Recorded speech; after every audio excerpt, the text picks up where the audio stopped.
বলছি যে ম্যাডাম, আমাদের রিসর্ট অভিরূপে এসে আপনার অভিজ্ঞতা, আপনার কেমন লাগলো, ভালো লাগা, খারাপ লাগা, আপনার মন্তব্যটা আর কি আমাদের খুব প্রয়োজন আর কি, যদি বলেন। না ভীষণ ভালো এক্সপিরিয়েন্স। আপনাদের ব্যবহার, আপনাদের সারাক্ষণ যে মানে একটা কি হয়, এটা তো একটা একদম অফবিট ছোট্ট গ্রাম, আমরা তো অফবিটেই ঘুরে বেড়াই, কিন্তু ওই যে স্টে খাওয়া নিয়ে কম্প্রোমাইজ করতেই হয়, সেটা কিছু।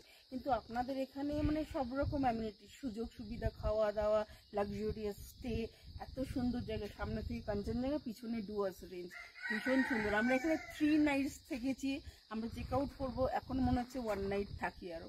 আর ম্যানেজার বাবু তো সারাক্ষণ যে আপনাদের কি প্রবলেম হচ্ছে না হচ্ছে সব আপনার, তারপরে খুবই ভালো এক্সপিরিয়েন্স, খাওয়া দাওয়া সব কিছুই।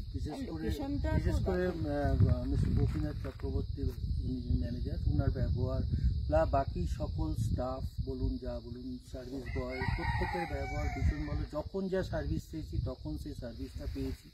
এবং এর প্রাকৃতিক সৌন্দর্য, সামনে থেকে একদিকে কাঞ্চনজঙ্ঘা, একদিকে পেছন দিকে ডুয়ার্স, এর যে এক অপরূপ বিউটি।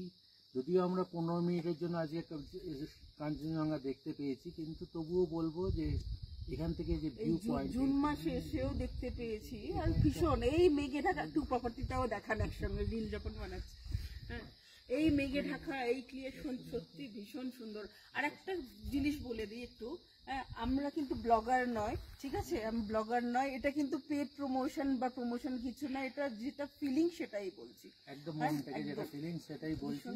আপনারাও আসুন, সবাই এনজয় করুন এই প্রপার্টিটাকে। যারা অফবিট ভালোবাসে অথচ মানে luxurious stay, I really recommend this place, it's beautiful. Thank you ma'am.